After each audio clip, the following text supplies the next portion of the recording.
প্রাণপ্রিয় আমার চাকরিপ্রার্থী ভাই বোনেরা, আপনারা সকলে অবগত আছেন যে আজকে যেহেতু 24 তারিখ, আর দুদিন পরে কিন্তু বাংলাদেশ বেসামরিক বিমান চলাচল কর্তৃপক্ষ ক্যাবের কিন্তু বিভিন্ন পদের পরীক্ষা হতে যাচ্ছে।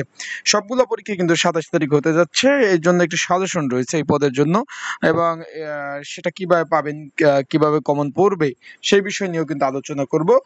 এছাড়াও আজকে আলোচনা করব যে সব থেকে একটু যে পদে সব থেকে পরীক্ষার্থী বেশি আপনারা দেখতেছেন যে অ্যারোস্পেস পদ। এখানে কিন্তু আপনার নিয়োগটা যে যেহেতু ছিল অনেক, এখানে কিন্তু এমসিকিউ পরীক্ষা দিচ্ছে প্রচুর। আর তারপরও এখান থেকে 195 জন কিন্তু আপনার লিখিত পরীক্ষার জন্য সুযোগ পেয়েছে।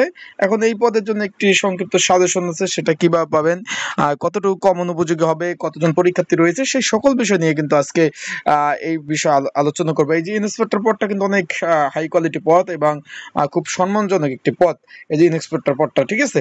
এখন এই প্রথম 1 নম্বর পদটা দেখতেছেন, 195টি রয়েছে পরীক্ষার্থী।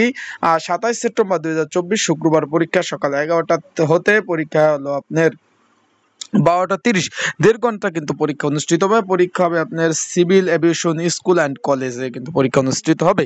অলরেডি আপনারা জানতে পারছেন এই পদের জন্য একটি সংক্ষিপ্ত সাজেশন রয়েছে, সেটা কিভাবে পাবেন সেই বিষয়ে জানানোর আগে বলে দিই, আপনারা যারা আমার ইউটিউব চ্যানেলে নতুন তারা অবশ্যই আমার ইউটিউব চ্যানেলটা সাবস্ক্রাইব করবেন, আর যারা ফেসবুক পেজে নতুন অবশ্যই ফলো করবেন, লাইক কমেন্ট শেয়ার করে আপনাদের মূল্যবান মন্তব্য আপনারা কিন্তু অবশ্যই প্রকাশ করবেন।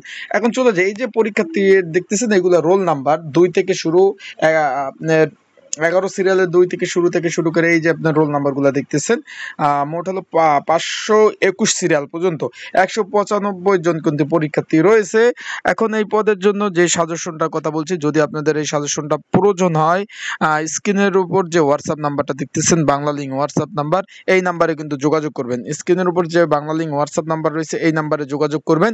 এই নাম্বারে যোগাযোগ করে আপনার এই যে কম অনুপযোগী স্পেশাল সাজেশনটা আপনারা কিন্তু সংগ্রহ করে নিতে পারবেন।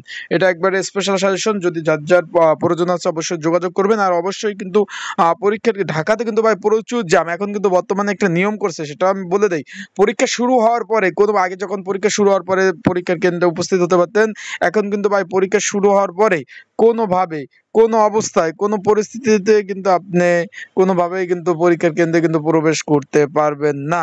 তাই আপনাদের বলি, আপনারা যারা পরীক্ষার্থী আছেন তারা অবশ্যই কিন্তু একটু সময় নিয়ে যেন একটু তাড়াতাড়ি আপনারা পরীক্ষার কেন্দ্রে যেতে পারেন সেই ব্যবস্থা করে একটু তাড়াতাড়ি যাওয়ার চেষ্টা করবেন।